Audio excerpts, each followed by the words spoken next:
Alright, so I'm gonna pass around you guys an anonymous survey, just ask you to fill out. So collect the, I'm gonna do this before and after, see what you guys think. Hey, am I still in that video if I stand right here? Yeah. Don't put your name on it or anything. No. Okay. So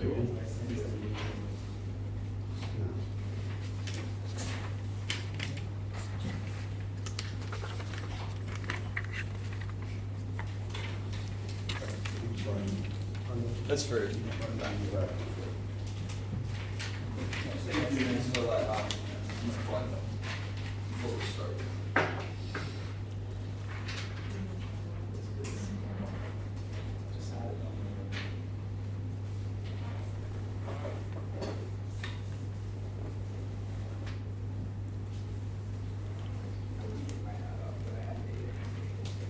Not gonna do that.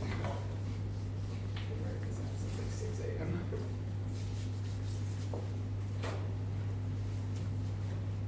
Okay, when you're done with your survey, please pass it to the front.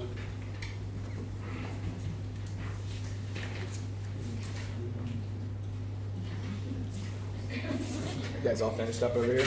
Yeah. Oh, do you want this one back too? Yes. Oh, okay. It just needs filled out. It's real simple. It's only one question.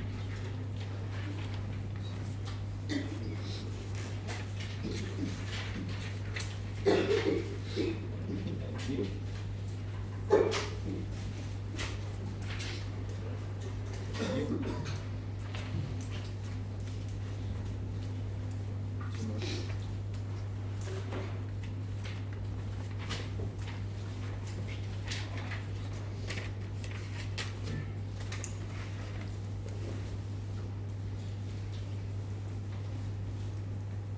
Is that another one?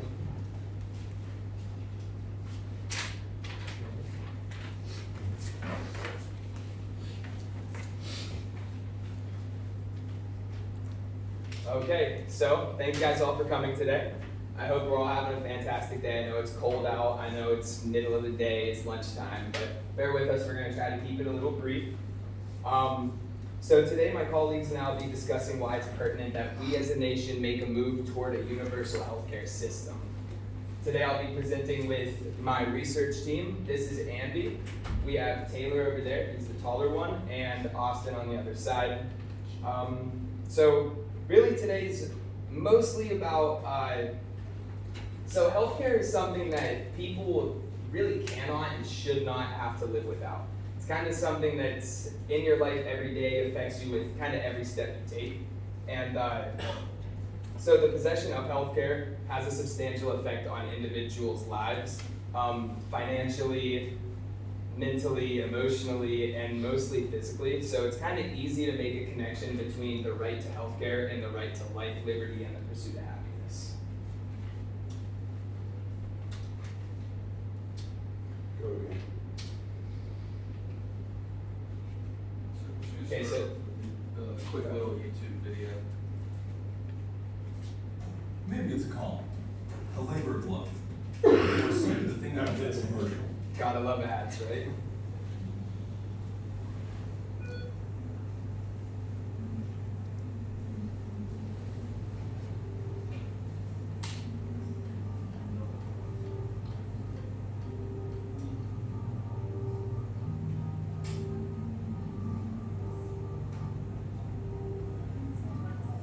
When you try your best but you don't succeed. When you get what you want but not what you need. Okay, so I kind of want to address, before we move into the next short segment video, so in that video you kind of saw those kids were hooked up to a lot of medical equipment, they're receiving treatment and care. So without healthcare, it'd kind of be impossible. The kids would kind of be left out, they wouldn't be getting the treatment they need, and honestly, good chance they would die. So we can move on to the next video. I'm Diane Feinstein, and I approve this message. I support the Affordable Care Act. and voted against all of Trump's attempts to repeal it. But we need to do more. I believe in universal health care, in a public health option to compete with private insurance companies, and expanding Medicare to everyone over 55. And I believe Medicare must be empowered to negotiate the price of drugs. California then, Senator Dianne Feinstein. Okay.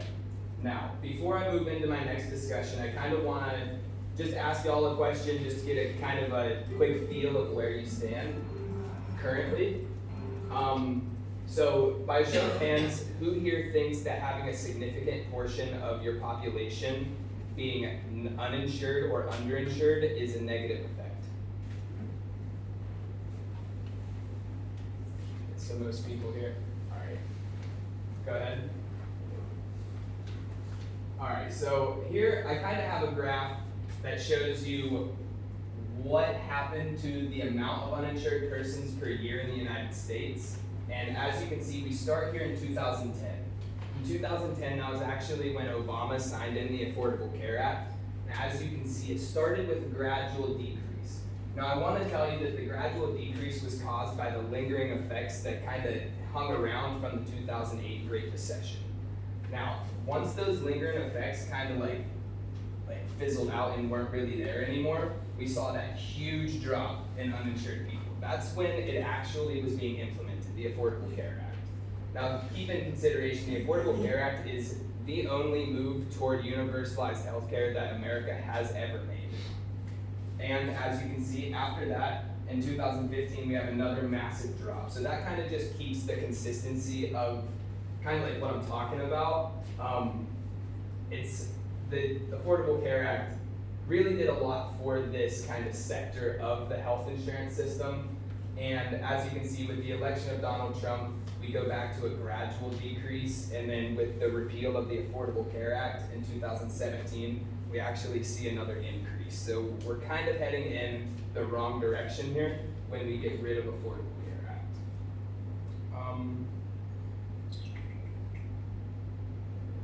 That's all I have there.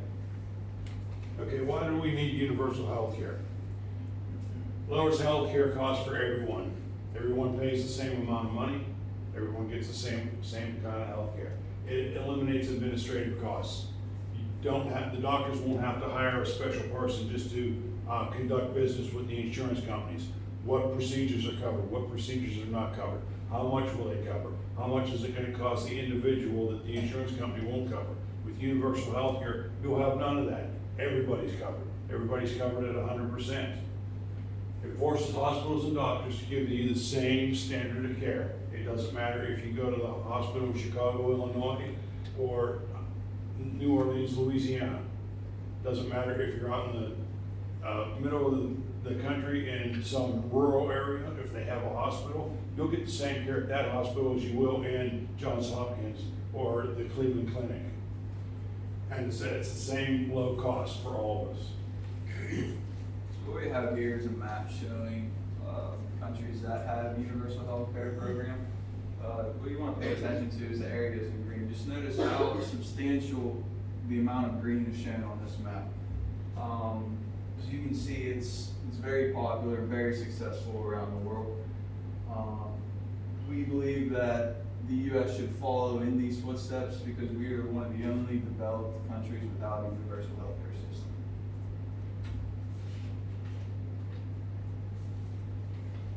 So as most of you guys agreed when we asked you the question of, is it a good thing that a large portion of our population doesn't have universal health care? Most of you guys agreed to that.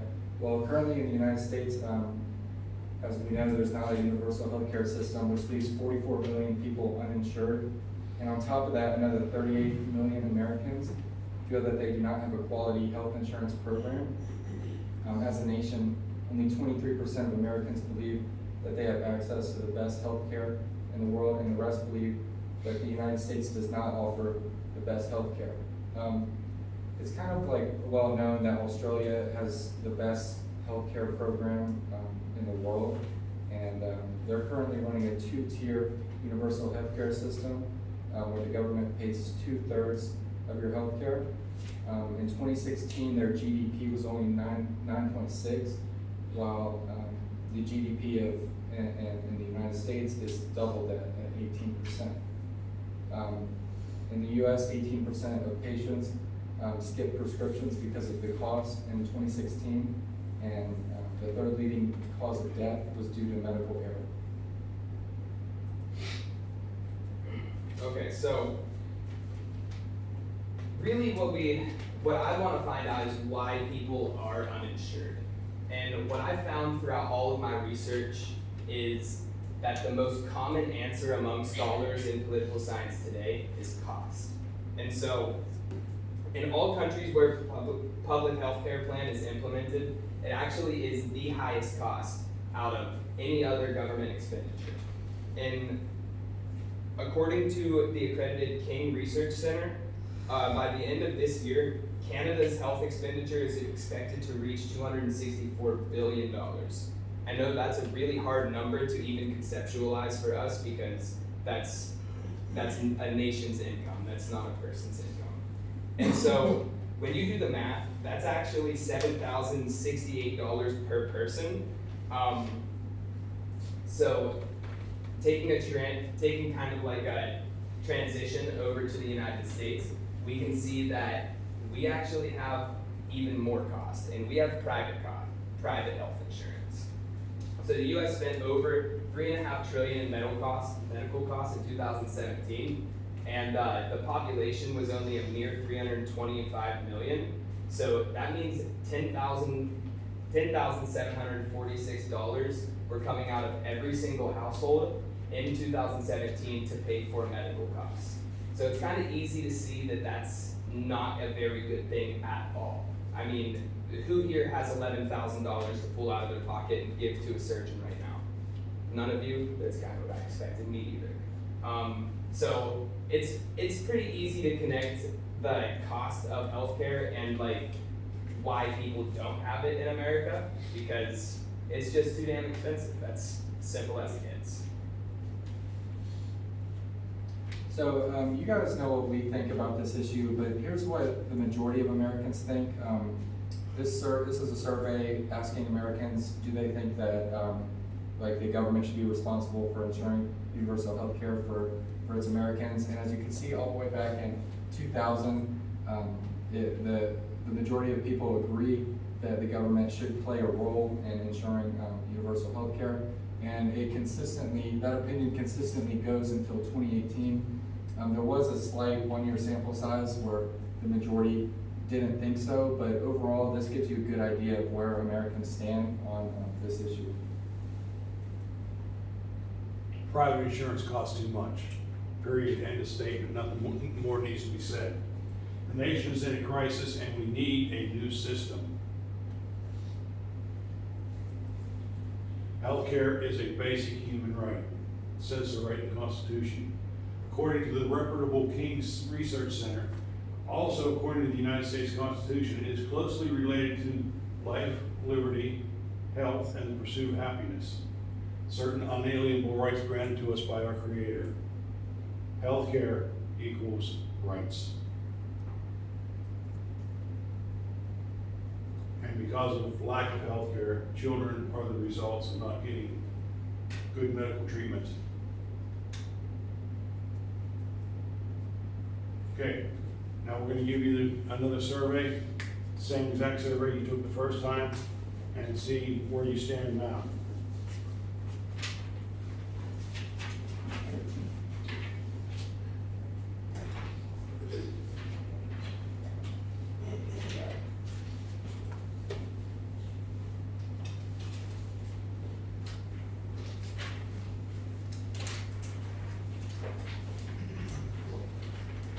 I guess I could help out with that. Yeah, I go ahead. apologize.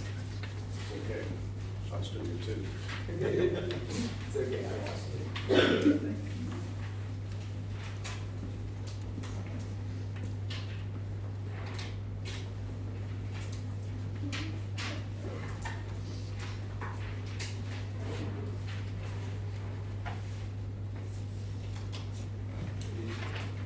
Thank you.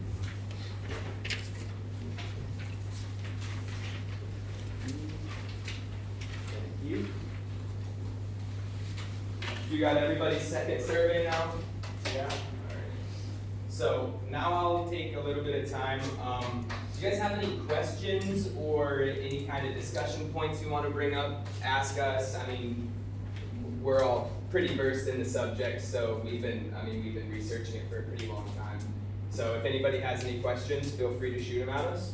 We'll be able to answer. Is there a reason like Trump specifically doesn't want this, or like even like you said, like what we're doing is so much more expensive? Like, why hasn't it been like seriously taken into consideration? There are two different mindsets on this, the Democratic view and the Republican view. The Democratic view is that everybody deserves universal health care, and the government should pay for it. The Republican view is let it up to the free market, let people buy their individual health insurance plans from several different companies that are out there that you can buy them from, and they think that the free market will control the cost of health insurance. But as we have seen over the years, it doesn't. And also take into consideration, the conservative Republican Party bases a lot of their values off of individual responsibility, which means kind of like you're responsible for yourself, you go get a job, pay for your health care, take care of your kids, stuff like that. Whereas the Democratic mindset is more in collective responsibility. Like, yeah, there's winners and losers in competitions, but the winners need to try to help the losers out, and that's where the universal health care comes into play. Yes. Yeah. Sorry, this might be a silly question, but if we did this, would that eliminate all the like insurance providers, and would it only be like through one? Okay, so no. there's a lot of answers to that question actually. The easy answer is no. Historically, in other countries, all the green countries that you saw up here actually also allow for a small amount of private insurance, but that's in very, very, very extreme cases to where like the government just doesn't pay for some kind of like crutches, something like that. And so someone would have to get private insurance to pay for their wheelchair, their crutches, something like medical equipment rather than the actual treatment itself. The expensive part is covered, and the other part has to be covered by private insurance, which is unfortunate. We want to make the move past that, and I think most countries are, especially Canada and Australia. They've actually been seeing a big decrease in private sector spillover into the health insurance system. So, And just moving forward, there's only one stupid question out there, and that's the one you don't ask. So by all means, feel free to ask any question that comes into your mind. Okay. Anybody else? Yeah. Is it only like surgery that is necessary? Like, let's say you have a cataract in your eye, you want to have improved your vision. Would it cover that, or is it only like you broke your leg and you? Well, we haven't delved into, the particulars of each health insurance plan, and that's, they'll hire 10,000 lawyers and doctors in the government that are much smarter than all of us to figure everything out. So I really can't answer your question. the Affordable Care Act did actually cover non-emergency care. So what we would be pushing for is, yes, non-emergency care would be covered, and the cost would still be lower than what we have now for the government, which is kind of just really weird. We run a private sector, but our government spends more than governments who pay for the entirety of the healthcare system. So that's kind of weird.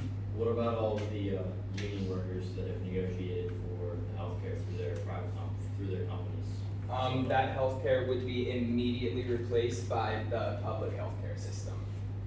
There would be nobody who went time without health insurance. It would go kind of immediately into effect, and that would have to do a lot with the legislation. Personally, I don't write legislation, so I wouldn't know how to put that in, but yeah, my guess is that if you were gonna lose your healthcare, since it's universalized, that means every single citizen has it. It would just be replaced by the government-run healthcare system. Good. Would this open a lot of jobs as well, like for the public healthcare, or would people still work like for the private companies? So we would kind of see a typical trend here. We would lose jobs in the private sector, but with that loss of jobs, we would also add jobs in the public sector. Yeah. So instead of having private hospitals making hundreds of billions of dollars in profit every year, we would have public hospitals making no profit, which, Yeah, and you would work over here one day, and then you would switch over to here the other day. yeah, so wherever specific doctors and surgeons are needed, that's where they would be placed. Any more questions, discussion points, anything you guys want to throw at us? Okay, so head on to our next slide. We're gonna move into the, Okay. briefs. So this is a debrief of kind of what we did today. I want to let you guys know, we did manipulate some of the data. We did use some exploitation techniques and some other rhetoric techniques that are used to persuade people. And here's kind of what they are and where we used them. So we started out with a leading question. If you remember when I asked you by a show of hands, I asked that question because I knew no one was going to say people, it was a positive effect. People having insurance isn't a positive effect, and asking you to do that is kind of pushing you to answer in a certain way. That's what a leading question is. And getting your mind working in the direction we want it to work in. Exactly. And so the next one is titles and prestige. So this is kind of an appeal, kind of like an appeal to a well-known person. Barack Obama is by far the biggest person that people know about when it comes to advocating for universalized healthcare, especially in the United States. So that's kind of like, I threw his name out there just to kind of like he said earlier, get you guys moving in our direction. Multiple causation, I actually used this one twice because it's extremely effective. So the Affordable Care Act had the effect that it had on less uninsured people. There's multiple causations of that. It's not just because the Affordable Care Act was passed. A lot of it actually had to do with increased prices, and also the financial crisis of 2008 had a lot of people who had private insurance and could afford it before the crisis. They had to drop their private insurance afterwards. So that's kind of another cause of the insurance going down. And the election of Trump, I guess that one, there's definitely more causes of that, but the election of Trump did have a big effect on that as well. And emotional terms, again, this one is one of the biggest ones that you want to use when you're trying to persuade people. As you can see here, I used the quote. Using words like die, death, suffering, crippling, stuff like that, that's going to get people thinking in the way you want them to think and kind of just persuade them what you're trying to do. Now, I also asked you guys a complex question. So, who here at any point in the past year had an extra $7,000 sitting around to pay for health costs? That's complex because in reality, it would go on a loan. You wouldn't have to pull it out of your pocket. Even if you didn't have health insurance, you would get covered and you would be able to pay it over a period of time. It wouldn't come right out of your pocket. Diversion tactics, these are really good too, kind of divert people's attention from what you're talking about into something else that also can be emotionally charged. I attracted you guys to Canada's healthcare system, whereas, like I said, that's kind of just a diversion tactic to get you not really thinking about the US, so when we come back to the US, it's fresh in your mind again and talking about it. Numbers. I actually mentioned this one in the presentation. Huge numbers like this, that's hard to conceptualize for any person. I mean, maybe Bill Gates can conceptualize what $246 billion looks like. That's a checkbook. Yeah, I can't. So that's another thing, that $246 billion that's just such a large number that you can't really get a grasp on how much that really is. Like that is in a massive amount. Same with $7,000 per person. I mean, that's quite a bit less significant, but it's still, that's a large number, especially for college students. Now, when I gave you guys that graph, I actually fudged those numbers a lot. Can you go back to the graph real fast? Yeah. It's important to pay attention where these, Okay, so the difference between 44 million and 35. Judging by this here, like the height, it looks like a lot, but really it's only 9 or yeah, 9 million. yeah, exactly. It's not that much. Those numbers are fudged. And before I completely took this graph and made it my own, and honestly, the numbers are still real and true, but the way I'm presenting it is completely fallacious. So look at the. I extended these from about this far to make it taller and make the difference look bigger. And then I also started it at 25 rather than starting it at 0. Yeah, so if you started at 0, it would just kind of, the difference is going to be as now, right? Exactly. And I also took out the first few years off of the graph because we actually saw from 2008 the number of uninsured people went up, and I did not want you guys to see that because that was during Barack Obama's presidency. So I'm gonna move to the map I displayed. This is called bandwagon. I was trying to get you guys to think that since all this green here is universal health care, that we should follow in the same direction, but really this continent up here, there's not that many people that live here, so not that many people in this country have universal health care. It's important to notice that when you're looking at maps. And also, this is a good map because it kind of puts the United States into comparison with developing nations. So that's kind of another kind of like between the lines way of getting you guys to kind of go with us. Okay, we also gave you a couple of misquotes and tried to pull on your heartstrings a little bit. One of the misquotes was, the actual quote is life, liberty, and the pursuit of happiness. I stuck health in there, which is not in the Constitution. Did you all catch that?